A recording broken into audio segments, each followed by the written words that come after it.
বৃন্দাবনৰ পবিত্ৰ ধাম আৰু এতিয়া আপোনালোকক দেখুৱাইছোঁ ৰাধাকুণ্ড।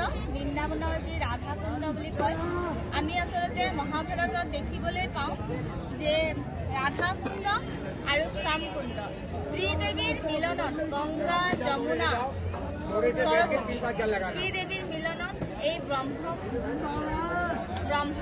যাক নেকি কোৱা হয় ৰাধাকুণ্ড। ইয়াতে স্নান কৰিলে সকলো পাপ তাপ নাশ হয়। গংগাত যদি আপুনি 100 বাৰ ডুবকি লগায় আৰু ইয়াতে যদি আপুনি এবাৰ স্নান কৰে, সেই সকলো পাপ তাপ নাশ হয়। গতিকে ভিডিঅ'ৰ মাধ্যমেৰে আমি সকলোৱে বহুত মূল্যৱান এই ৰাধাকুণ্ডৰ দৰ্শন আমি লাভ কৰিছোঁ। আমাৰ ভিডিঅ'সমূহ চাই যদি আপোনালোকক ভাল লাগে তেনেহ'লে লাইক, শ্বেয়াৰ আৰু কমেণ্ট কৰিব। আগলৈ আপোনালোকক এতিয়া আমি দেখুৱাম শ্যামকুণ্ড, য'ত নেকি ভগৱান শ্ৰীকৃষ্ণ শ্যামকুণ্ড য'ত উৎপন্ন কৰিছিলে। গতিকে আহক আমাৰ লগত থাকক, আমি আপোনালোকক ধৰ্মমূলক ভিডিঅ'সমূহ দেখুৱাই যাম আৰু আপোনালোকে আমাক সঁহাৰি দি আগবঢ়াই লৈ যাব। এয়া শ্যামকুণ্ড।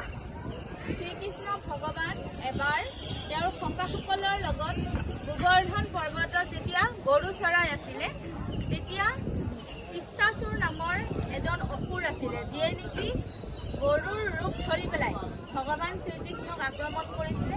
ভগৱান শ্ৰীকৃষ্ণই গম পাইছিলে যে তেওঁ আচলতে গৰু নহয় বা গৌ মাতা নহয়, তেওঁ এজন ৰাক্ষস, আৰু তেতিয়াই তেওঁ বধ কৰিছিলে। আৰু সেই বধ কৰাৰ পিছত সখাসকলে ৰাধাৰাণীয়ে ক'লে যে তুমি গৌ হত্যা কৰিছা আৰু এই গৌ হত্যাৰ দুখ তোমাক লাগিব, গতিকে তুমি এতিয়া গৌ হত্যাৰ দুখ মুক্ত কৰিবলৈ গংগাত স্নান কৰিব লাগিব।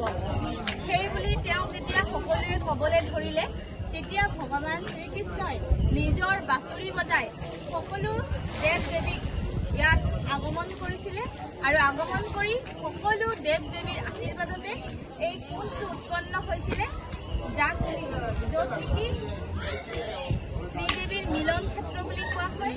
ভগৱান শ্ৰীকৃষ্ণ ইয়াতে স্নান কৰি পেলাই নিজৰ পাপ মুক্ত কৰিছিলে। এয়াই হৈছে শ্যামকুণ্ড। গতিকে চাওক, আপোনালোকে শ্যামকুণ্ড দৰ্শন কৰক। আমি পৰম সৌভাগ্য যে আজি বৃন্দাবনৰ এই পবিত্ৰ ধামত আহি আজি ৰাধাকুণ্ড, শ্যামকুণ্ড এই দৰ্শন কৰিবলৈ পাইছোঁ।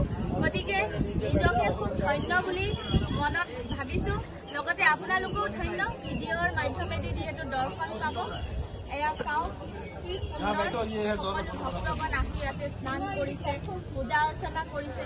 গতিকে বৃন্দাবনলৈ যেতিয়াই আপোনালোকে আহে, ভগৱানৰ এই পবিত্ৰ ধামবিলাক আপোনালোকে চাই যাব যে আজি 5000 বছৰ পুৰণি হ'লেও ইয়াত যে ভগৱানৰ লীলা ক্ষেত্ৰ, ভগৱান যে ইয়াত এতিয়াও বিৰাজমান, সেই কথা এই কুণ্ড হওক, তেওঁৰ গোবৰ্ধন পৰ্বতেই হওক, তেওঁৰ লীলাসমূহে প্ৰমাণিত কৰে।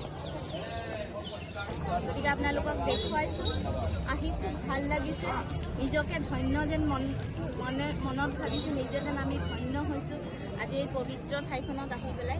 তাৰ কাৰণে আপোনালোকৰ মৰম আশীৰ্বাদ লৈ যাতে আগলৈও এনেকৈ ভাল ভাল ভিডিঅ'সমূহ, ধৰ্মমূলক ভিডিঅ'সমূহ যাতে আপোনালোকৰ আগত লৈ আহিব পাৰোঁ, তাৰে আশীৰ্বাদেৰে আগুৱাই যাম।